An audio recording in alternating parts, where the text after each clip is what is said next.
Alright, good morning po sa inyong lahat mga kababayan. Batang Maynila to, it's breaking news lang po tayo. Eto nga nakikita po ninyo sa screen mga kababayan ay ang pagdating ni Presidente Bongbong Marcos upang inspeksyonin. Ayan mga kababayan, inspeksyonin etong mga nahuling droga. Ito mga kababayan dahil nga tuloy-tuloy itong paglaban ng administrasyon laban sa illegal na droga dito sa ating bansa. Etong si Presidente Bongbong Marcos, kasama niya si Department of Interior and Local Government, DILG Secretary Benjamin Benhur Abalos. Ayan mga kababayan, in-inspection nila itong ito mga kababayan estimated, lakihan natin, estimated 13.3 billion. Ayan mga kababayan hindi ko na nilagyan ng sound kasi may tugtog So, yan po ay 13.3 billion worth of illegal drugs. Saan po yan nakuha? Yan po ay nakuha from a recent drug bust at barangay Pinagkrusan, yan po sa munisipalidad ng Alitagtag, Batangas. Ngayong araw na ito. Ayan mga kababayan. Grabe 13.3 billion pesos na halaga ng illegal na drugs. Nakahuli ba ng ganito kalaki ang nakaraang administrasyon? Pagkakaalam ko, mga small time lang nahuli nila Pero yung mga ganito, 13.3 billion, parang wala naman ako narinig. Na mga big time na mga nahuli. O yan, mga kababayan, ini-inspection nila. At ito pong operasyon ay pinangunahan ni Police Captain Luis De Luna. Nakumpiska nila itong illegal na droga na nandyan po sa loob ng van. It was flagged down on an intelligence-driven checkpoint operation yesterday. O kahapon pa pala nahuli yan at ngayon lang pala ipinresinta kay Presidente Marcos. According to the ILG Secretary Abalos, this stands as the biggest drug haul in a single operation in the history of the country's anti-illegal drug campaign. Ayan mga kababayan, pinakamalaking drug haul sa history ng bansa bilang paglaban sa anti-illegal drug campaign. So, panahon nito ni Presidente Marcos kasi yun nga sabi ko halos wala naman nahuhuling malalaking ganyan sa nung panahon ni Duterte. Maraming nababalitaan na namamatay. Maraming nahuhuli pero parang small time lang ata yung nahuhuli. Pero ito mga kababayan, gabi 13.3 billion na halaga ng illegal na droga. O dito, following the interception of the Philippine Drug Enforcement Agency, PDEA, confirmed that the estimated, gaano karami ito? 2 tons of confiscated illegal drugs tested positive for methamphetamine hydrochloride. O ito po ay shabu, mga kababayan. Furthermore, the DILG Secretary granted a spot promotion to Police Captain De Luna. So yung nahuli mga kababayan ay na-promote naman agad. Agad-agad on the spot. On the spot mga kababayan ay na-promote itong si Captain De Luna to the next higher rank of major for his excellent work in the conduct of the said operation. And dapat ang ipinopromote mga kababayan, yung mga ganyang klaseng mga opisyalis na nakakahuli ng ganyang kalalaking halaga ng pinagbabawal na gamot, hindi yung gramo-gramo tapos ang dami pang namamatay. Di ba? Eto, grabe 13.3 billion at matindi nito, 2 tons of illegal drugs. Nga naman karapat-dapat lang na talaga ma-promote itong si Captain De Luna. So, dati siya ay kapitan, ngayon siya ay major na. Congratulations po kay Major Captain De Luna. At sabi, he further stated that the apprehended suspect who was driving the van is already under custody of the Philippine National Police. Ito po nga nagdadrive ng van ay nandun na po sa kustodya ng PNP.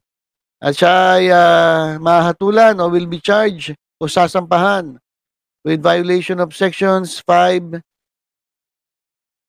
and 11 of Article 2 of Republic Act number 9165 on the Comprehensive Dangerous Drugs Act. Ayan mga kababayan, congratulations dito po sa accomplishment ng kapulisan.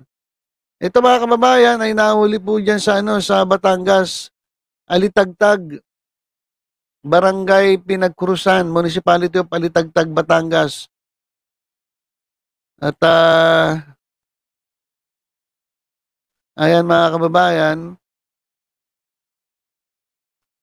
napakarami niyan. 2 tons, 13.3. Tama ba ako? 13.3 billion pesos na halaga ng pinagbabawal na gamot. Ayan, kaya naman talaga nga napapunta itong si Presidente Marcos at sinilip niya itong record-breaking, mga kababayan, na drug bust operation. At grabe ayan tingnan ninyo, daming nahuling droga. At ito mga kababayan ay na-test na at ito nga ay nakumpirma na ito po ay ang pinagbabawal na shabu, mga kababayan. Ayan, nakikita natin dito sa ating screen, kinakausap ni Presidente Marcos itong kapulisan. Hindi ko nilalagyan ng sound mamaya sa interview kasi mga kababayan, meron kasi may sounds kasi. Pero maya-mayang konti, ayan, mapakinggan natin yung interview kay Presidente Marcos. At dito sa interview kay Presidente Marcos, napansin ko lang, may patama. May patama dito kay dating Pangulong Duterte. O, pati na ron sa anak niyang si Baste Duterte. Kasi di ba yung dalawa, naglabas ng kanilang ng mga, anong tawag doon? Drug war. Si Duterte nung panahon niya, meron siyang drug war. At si Baste Duterte, itong bago lang, meron din siyang drug war na nilaunch diyan sa Davao. At si Duterte naman, nag-launch siya dito sa buong Pilipinas nung siya pa ay presidente. Nangyari, wala naman tayo masyadong nakita nga malalaking ganitong klaseng accomplishment. Paano-ano lang, papira-piraso lang. Papira-piraso lang, pero naku po, Diyos ko, ang dami po ang namatay diyan sa drug war ni Duterte. At ito naman kay Baste Duterte, kakaumpisa pa lang, yun, balita agad natin, meron agad na nenok, o nenok tuloy, na tsugi, sa drug war ni Baste Duterte, pero para namang hindi naman nabalita na gaano karami yung drogang nahuli. Di ba? Iba kasi mga kababayan ng approach. Tingnan niyo mga kababayan sa screen, Ayan, Di ba? Ang dami niya, Ang dami, sabi nga nung opisyalis diyan, milyon-milyon ang maililigtas niyan o nailigtas dahil diyan sa nangyaring operation ng droga at na itong pagkakahuli ng ganitong kalaking halaga at amount ng droga. Kaya congratulations po diyan sa kay Captain De Luna na ngayon ay congratulations, major na. Abang-abang tayong konti mga kababayan kasi magkakaroon ng pahayag si Pangulong Marcos tungkol dito. At mukhang masasapul na naman. Masasapul itong si dating Pangulong Duterte kasama yung anak niya na si Baste Duterte. Kasi sa totoo lang, parang wala namang gantong nangyaring malaking huli. Ito nga nung panahon ni Duterte. Pero ang dami na dedo. Dami na tsugi, mga kababayan. Ito nga yung sinasabi nila na iba ang approach ng gobyernong Marcos pagdating sa paglaban sa droga kumpara dito sa drug of war kuno ni Duterte. Wala pa. I-advance ko kaya para marinig na natin itong press conference. Actually, hindi naman siya actually press conference. Parang briefing lang. Papaliwanag lang nila kung ano yung nangyari dyan sa pagkakahuli, paano nahuli, at kung sino nakahuli, saan nahuli, at ano na yung update. Kung ano yung mangyayaring kaso dun sa nahulihan. Nakita po yan sa loob ng van, mga kababayan. Na-flag down po yung van. At grabe, dami mga kababayan. No? 2 tons. Kung di ako nagkakamali, 2 tons. Tingnan ko nga itong report. Ilan ba ito? 2 tons. Alam ko 2 tons mga kababayan. Sobrang dami niyan. At ang halaga niyan, 2 tons nga. Estimated 2 tons of confiscated illegal drugs. Tested positive for methamphetamine. Methamphetamine hydrochloride. Yun shabu. At ang halaga niyan ay 13.3 billion. Grabe. Wala pa. So yan mga kababayan, yung van na ginamit. At yan po yung na-flag down. At yan po nakita itong nako. Yan, dami At sana ito sunugin kasi nung mga nakaraan nahuli yung mga droga pero ginawa kinuhaan at binenta uli. Sana hindi na maulit 'yun. Marami po talaga sa mga mga katarantaduhan dito ng ibang pulis Huhulihin tapos i-recycle, ibebenta. Napakawalang hiya ng ibang pulis na mga ganyan na dapat talaga natatanggal sa pwesto. 'Di ba? Yung nakaraan, natatandaan niyo 'yun? Kaya maraming mga opisyales na na-involved diyan. Ano ba balita ron? Nakalimutan na natin 'yun Natabunan na ba ng ibang issues yung mga opisyales yun na naging yung ewan ko may tinanggal ba sila diyan sa nangyari na 'yon? Minsan nga balikan natin yung balita ngayon. Pero for the meantime ito, tayo po ay natutuwa dito sa nangyari at talaga namang congratulations kay Captain De Luna na ngayon ay major na.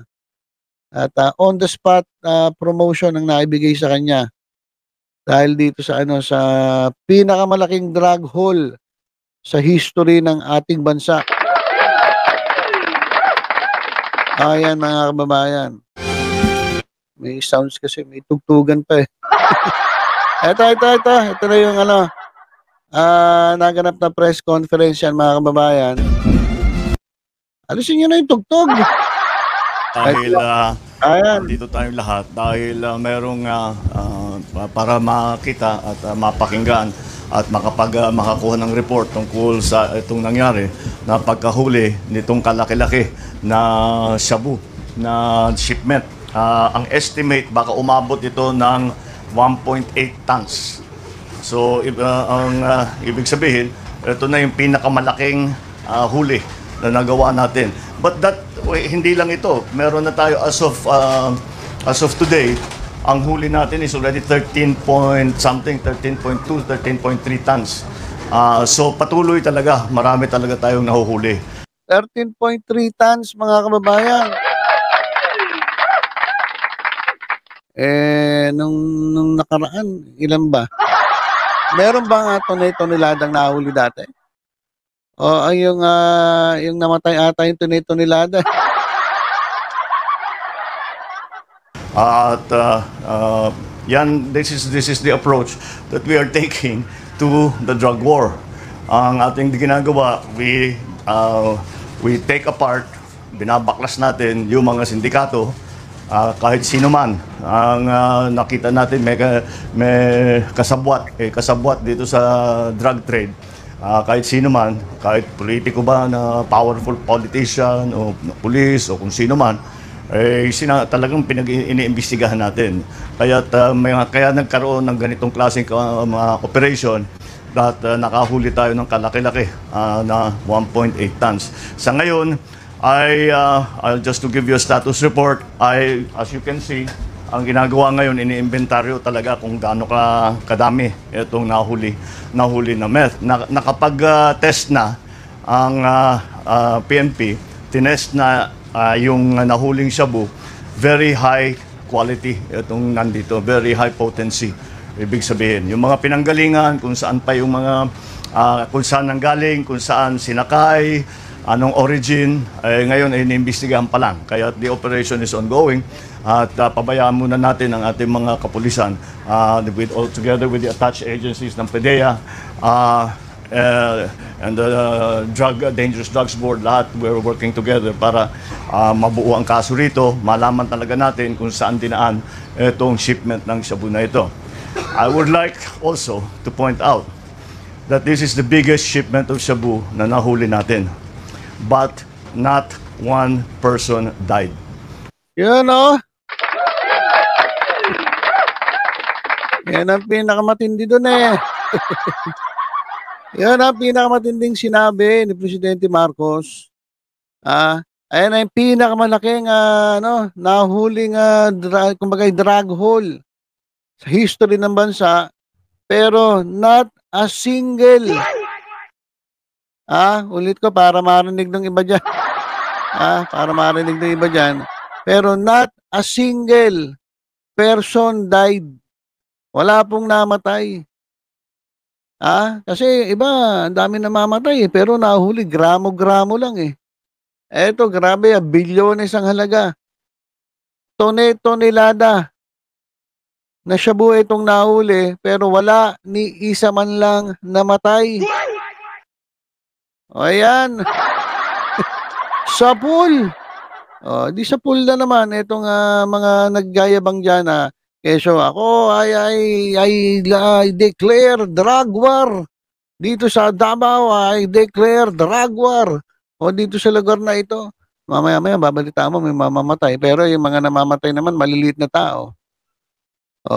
Eto ibang approach ni Presidente Marcos. 13.3 billion na halaga ng shabu, mga kababayan. 1.8 tons, tonel-toneladang mga droga ang nahuli, pero wala man lang isang namatay. Kaya ito si Marcos hindi to hahabulin ng ICC. Kasi ang ginagawa niya, sinusunod niya ang rule of law. Rule of law tayo. Huwag yung puro yabang, puro salita, puro galit, puro ganito eh. Yan.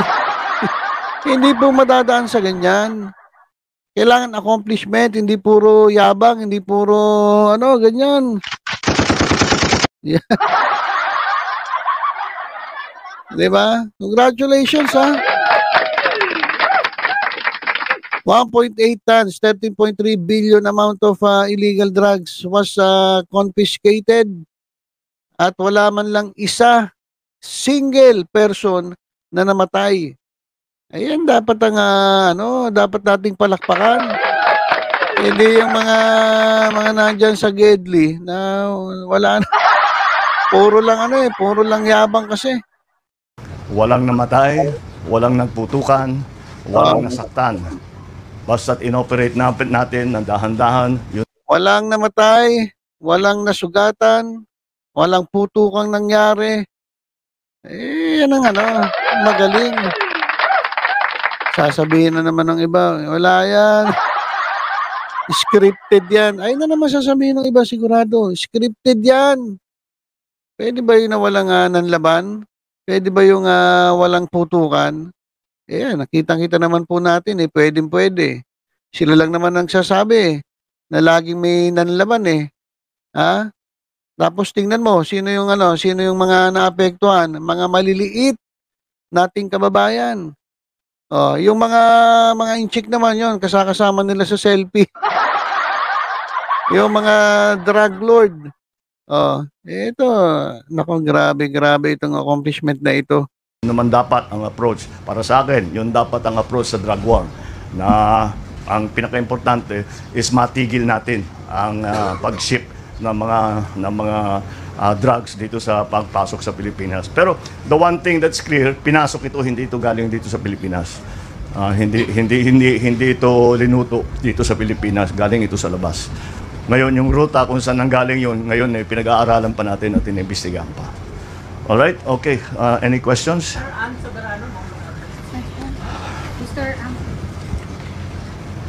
Mr. President, Hello. good afternoon. Good morning. Yes, sir. Sir, ano po yung instruction nyo sa ating mga law enforcement agencies like PNP and PIDEA? Kasi with this apprehension, tila hindi natatakot ang mga drug syndicate na i-transport ang mga illegal drugs kahit may mga checkpoint. Babala nyo na lang din po sa mga drug syndicate na hindi tumitigil sa kanilang illegal drug activity sa bansa. Thank you.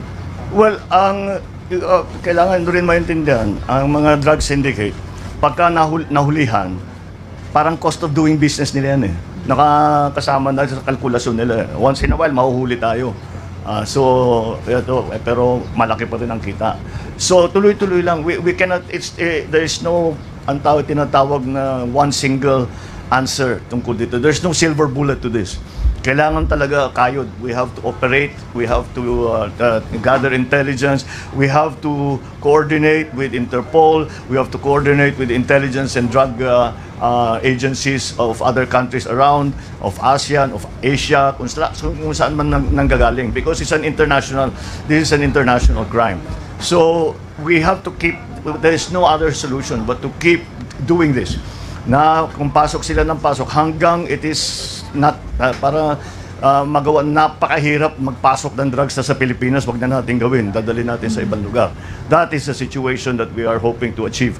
Pero the only way to get that is to continue to prosecute the drug war but well within the law, so that the cases can be filed, then the syndicates can be identified, the guilty parties can be arrested and eventually imprisoned. And that is the point of this what we are doing. That's the only way to approach it. Pahirapan talaga yan. Tignan ninyo, tayo nasa Pilipinas, tignan ninyo ang problema. Sabihin na lang natin, kasi wala tayong resources, wala tayong funding na masyado. Tignan ninyo, kahit yung mga mayayaman na bansa sa Amerika, sa Europe, gaano ka trilyon na dolyar ang kanilang ginagastos, meron pa ring drug problem. Kaya tayo, ganun din, wala tayong mga ibang pwedeng gawin kung hindi, sige lang ng sige, just keep going. Ang kapulisan naman natin is nasanay na rin sila at alam na rin nila kung paano ang sistema kuminsan. Kaya ino-operate, basta we just keep operating and keep gathering intelligence, and that's the key to bringing down the activities of the drug syndicates dito sa Pilipinas. Babalan nyo, sir, sa mga drug syndicate. Ano? Yung babalan nyo po sa mga drug syndicate na hindi tumitigil sa kanilang ano. Hindi ako bahala kayo sa ginagawa niyo, basta tuloy-tuloy lang kami. Aabutan din namin kayo. Maliit lang ang Pilipinas. Thank you, sir. Good morning, Mr. President. Sir, what's your will the government po change tactics in this government war on drugs following this incident, and are you alarmed by this biggest drug haul in the country? No, quite the contrary. Why will we change? Look at the success that we have gained. As I said, not only this 1.8 tons, the many tons that we have already seized. So it's much more than it has been in the past. So it is the most successful approach to the drug war so far. So why will we change it? We won't change it. We'll continue to do what we are doing. Of course, I cannot explain to you the details of what we are doing, but we will continue to do what we are doing. And that's the reason I think that so far we have been able to see such a big amount of generally shabu or methamphetamine. Yeah, so we'll just keep going. We'll just keep doing what we're doing. Thank you, Mr. President. Thank you. Maraming salamat. Thank you. Alright, so yan mga kababayan yan po yung ayan, napakarami Siyempre, congratulations sa kapulisan. Doon kay Captain De Luna na ngayon, Major De Luna na. Congratulations Before you start asking questions, I'll warn you, he cannot talk about operational details. Kaya pag bigla kaming sasapat at sasabihin namin wag siyang sasagot, that's because it's still ongoing. But he can tell you what happened.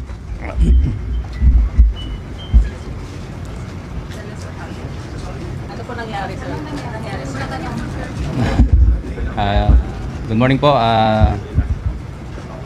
Pakilala ka.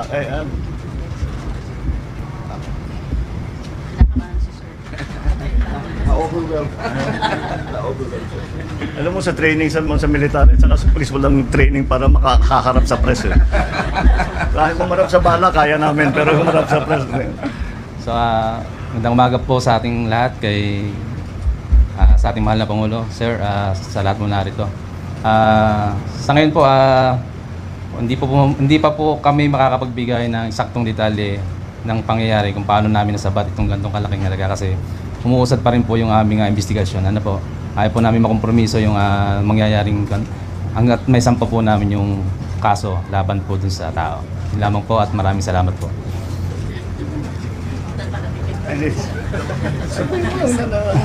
Na-intercept ninyo sa roadblock. So, meron po kaming regular na checkpoint na sinasagawa po dito sa Bayan ng Alatagtag. So, as part of intensified crime prevention. So, part of it, pina-flag down po namin yung mga sasakyan kung mayroong suspicious po. So, yun po, sinasubject po namin for inspection po. So, yun po, kagaya po na nangyari dito po sa pangyayaring ito, yun po ang naging resulta. Nasabat po namin yung ganito kalaking halaga po ng shabu po. Ayos. Ito.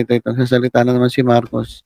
Field promotion. That is why he is now wearing the insignia of a major.